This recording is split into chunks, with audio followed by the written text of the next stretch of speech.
saya ambil dari Ali bin Abu Thalib.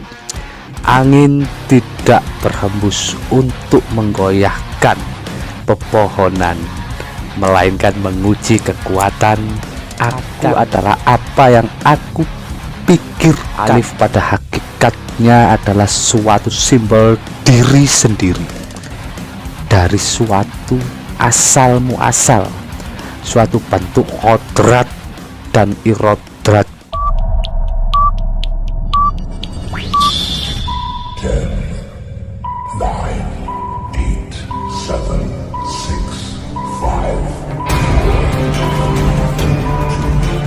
5, 0.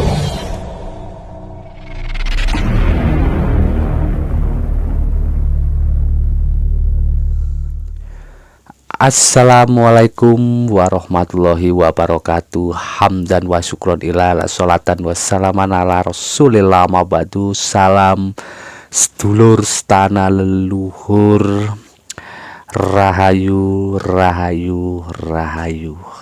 Jumpa lagi dengan saya. Siapa lagi kalau bukan saya ya, tentunya kalau bukan saya di konten YouTube Ngopi Wingit ya. Tetap support terus buat kalian yang udah menyaksikan tayangan ini.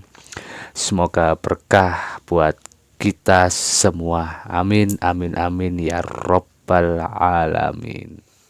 Oke bosku, mungkin di tayangan kali ini aku mau membahas tentang aku adalah apa yang aku pikirkan. Nah, aku akan sedikit membahas itu untuk belajar kita mengkaji diri kita ya, agar kita lebih mantap lagi dalam kehidupan kita khususnya. Kenapa aku memakai suatu tema aku adalah apa yang aku pikirkan? Wah, aku punya sedikit sesuatu yang luar biasa ini ya, yang saya ambil dari Ali bin Abu Thalib.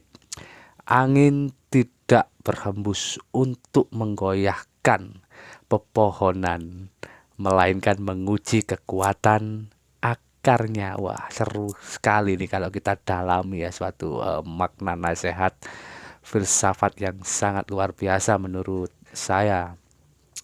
Jadi saya akan mengatakan di sini, matur nuwun Gusti, sawai Gusti, sawai. Ini suatu hal yang sangat penting ya bagi kita ya, harus kita pahami juga di sini. Terkadang kita bertanya-tanya kepada diri kita ya, aku ini siapa? Perlukah kita ini mencari diri kita? Saya katakan itu penting ya, penting dengan kita mencari diri kita, yaitu masuk dalam suatu ranah yaitu diri sejati. Kenapa bisa seperti itu ya? Kenapa bisa dikatakan dengan diri sejati? Iya, karena apa? Aku adalah rohu Allah ya, karena aku adalah rohu Allah yang wujud dari zatullah, maka aku adalah kulli robbi min amri robbi ya. Setiap ruh adalah urusanku. Jadi kita ini adalah urusannya Allah sudah. Ngapain kita ngurusin Allah? Biar Allah yang ngurusin kita, bosku ya. Karena apa? Sebagaimana halnya kita adalah makhluk ya, makhluk ciptaan yang tidak lepas dari urusan Allah. Jadi kita penting mencari diri sejati kita, itu penting ya. Barang siapa yang mengenal dirinya, maka dia akan mengenal Tuhannya. Kita harus pahami itu. Karena apa? Di satu sisi banyak yang tidak dapat menemukan aku, karena aku jauh dari itu sendiri ya. Yang dimaksud itu ya Allah ya, sang pencipta itu sendiri. Dan perlu kita sadari, tangisan pertama kita adalah bentuk tanggungan diri kita yang menyimpan suatu rahasia Allah yang ada di dalam diri kita. Itu harus kita pahami, bosku ya. Kita harus pahami, ini kajian filsafat tingkat dewa ini ya, tingkat dewa ini. Mengenal diri sendiri, wah itu sangat penting. Karena apa? Di dalam kajian mengenal diri sendiri ya, sadar diri sendiri. Di situ akan timbul suatu kalimat, yaitu aku adalah apa yang aku pikirkan. Karena apa? Sadar diri sendiri itu suatu akhlak yang terlupa, yaitu sadar diri itu sendiri. Nah, sedikit kita coba bedah lebih dalam ya, suatu dari simbol-simbol makna yang bisa kita ambil suatu pelajaran dari simbol-simbol makna itu sendiri yang diartikan di dalam diri kita. Yang pertama yaitu alif. Alif pada hakikatnya adalah suatu simbol diri sendiri, dari suatu asal muasal, suatu bentuk kodrat dan irodrat. Mari kita renungkan sejenak bosku, untuk mengingat diri sendiri. Sewai kan? Sewai ya, kita merenung untuk diri kita sendiri. Karena apa? Di dalam alif lam lam ha, hukum-hukum Allah untuk mengenal dan kembalinya akan sesuatu itu sendiri. Nah, kita harus pahami di situ ya. Kita harus pahami dibentuk dengan simbol yaitu alif. Faham ya bosku ya. Dan kita harus juga memahami ya, kalau kita dalamkan lagi di dalam makna suatu alif ba sin mim ha ya, alif ba sin mim ha, yaitu mengartikan suatu wadah ya, menuju kebenaran, suatu wadah menuju kebenaran dan kenyataan itu sendiri yang hak mutlak, langsung dari bahasa Tuhan untuk suatu ketetapan di dalam diri kita sendiri. Karena apa? Kita harus juga memahami lagi di situ alif lam lam, suatu ketetapan kepada para hamba ya, yang menjembatani untuk menyatakan kebenaran, dan hak adalah kenyataan serta kebenaran. Jadi semuanya harus dinyatakan, harus diwujudkan ya. Zat hilang dari nur, dan nur yang hilang dalam sifat yaitu alif lam roh, dan sifat hilang dalam asma yaitu timbullah suatu perbuatan kita sendiri. Jadi apa yang kita pikirkan adalah bentuk dari diriku sendiri bosku ya. Kita harus memahami itu. Karena apa? Semua memiliki perjalanan ya, seperti apa yang tertulis pada alif lam mim yang khotim melalui hajarul aswad, barulah nyata kebesaran Allah itu sendiri ya. Kebesarannya di mana? Di dalam diri kita sendiri, di dalam sekitar kita, di semua tentang kita itu kebesaran Allah. Ingat, Ar-Rahman dan Ar-Rahim ya. Di situ diartikan bahwasanya Ar-Rahman adalah kenyataan diri ya. Ar-Rahman adalah kenyataan diri. Ar-Rahim adalah diri yang mendampingi rahasia zat itu sendiri. Dan hanya hamba yang tidak berpikir, yang menganggap Tuhan merahasiakan sesuatu. Padahal Tuhan sendiri itu open ya, tidak ada yang dirahasiakan. Karena apa? Rahasia Tuhan ada di dalam diri kita sendiri. Sebagaimana di dalam suratul Quran pun Allah juga menyampaikan di situ ya, bahwasanya terdapat tanda-tanda kebesaranku dalam penciptaan langit dan bumi, siang dan malam, bagi orang-orang yang berakal ya. Pikiran kita dikasih akal, kita dikasih pikiran di situ ya. Kita harus berpikir dan kita harus mengembangkan suatu imajinasi akal kita yang hak, yang mutlak ya. Kalau kita nggak hak, kalau kita nggak mutlak di situ ya, otomatis kita halusinasi bosku ya. Halusinasi, ingat, halusinasi. Kalau nggak hak, kalau nggak mutlak ya berarti kita halusinasi ya. Kita harus memahami di situ. Jadi di sini kita itu harus paham ya, dan kita harus sadar diri lagi bahwasanya akal itu produk aslinya Tuhan, produk aslinya Gusti Allah guys, bukan produk aslinya Jepang, Amerika. Nah, wis, akal itu produk asli dari Gusti Allah yang diberikan kepada kita. Enak kan?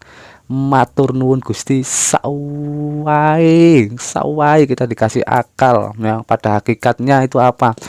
Akal manusia itu yaitu aklah yagilu aklan dalam suratul Quran. Setelah kita kepoin ya, dalam bahasa kekiniannya terdeteksi dalam kata kerja berpotensi yaitu yakilun dan takilun sebanyak 22 dan 24 kali ya.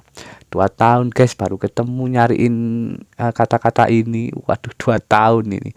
Karena apa? Di dalam suatu ranah akal itu sebagaimana adalah pendorong yang komplit ya. Allah kasih gratis buat kita. Kalau kita bayar ya sudah nggak kuat kita guys.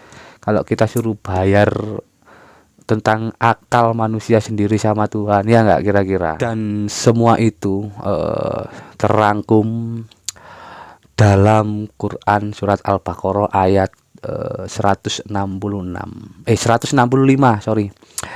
Dan maka dari itu dalam hidup kita sebagai makhluk bumi harus berakal dan menyikapi suatu dalam kehidupan dengan akal kita. Harus kita pakai dengan akal kita ya, dalam cinta, dalam pekerjaan, dalam hidup dan lain sebagainya. Itu kita harus pakai akal kita dan dilandasi dengan unsur definisi yang positif thinking sebagaimana dijelaskan dalam surat Ali Imran ayat 190 ya. Maka dari itu puncak dalam tauhid dan rasa itu menjadi satu dalam akal kolbu makhluk itu sendiri. Ingat guys, perasa bukan baperan ya. Ingat kata-kata saya, perasa bukan baperan. Makhluk itu yaitu makhluk perasa, bukan makhluk baperan ya.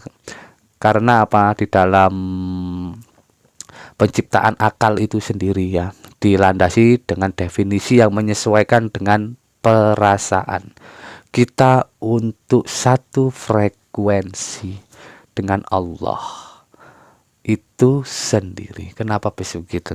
Ya, karena apa? Allah akan menyesuaikan sesuai dengan prasangka hambanya itu sendiri, sebagaimana yang diriwayatkan dalam ayat riwayat Muslim. Jadi tinggal kita pilih bosku ya. Jadi tinggal kita yang memilihnya, prasangka yang mana, prasangka yang baik apa yang buruk nih yang mau kita pilih dalam kedudukan akal kita sendiri. Karena apa? Dialah yang menjadikan kalian memiliki pendengaran, penglihatan dan hati supaya kalian bersyukur ya. Sebagaimana yang dijelaskan dalam surat An-Nahl ayat 78 ya, alias matur suwun Gusti sawai. Akhirnya apa? Yaitu kita bersyukur, terus bersyukur ya. Dan ingat, karena akal yang di dalam diri kita yaitu suatu produk asli, maka dahsyatnya malaikat Jibril. Ini dahsyatnya malaikat Jibril juga diberi akal sama Allah, menerjemahkan dari bahasa Tuhan menjadi bahasa alam dan akhirnya menjadi bahasa dalam kehidupan kita sendiri. Karena apa? Kalau kita kaji lebih dalam lagi ya dalam menerjemahkan suatu bahasa lisan Tuhan itu sendiri menjadi bahasa kita dalam bahasa kehidupan yang akhirnya terangkum dalam suatu Al-Quran itu sendiri, malaikat Jibril harus menjabarkan kembali ya pada para 313 rasul ya, 124.000 nabi ya, dan para wali-wali Allah penerus Nabiullah baik dari golongan bangsa jin maupun manusia itu sendiri. Wow, Luar biasa ya, malaikat Jibril pun ini sampai mengartikan dengan bahasa-bahasa yang melewat untuk disampaikan kepada para kekasih-kekasih Allah itu sendiri. Dan ingat bosku, buat semuanya ya, akal membuat kita beradab dan berada, membuat kita sadar diri, sadar hidup, dan sadar Allah. Semoga dengan kajian apa yang bisa saya sampaikan ini tentang aku adalah apa yang aku pikirkan bermanfaat buat kita semua. Wali taufik walidayah. Wassalamualaikum warahmatullahi wabarakatuh. 10, 9,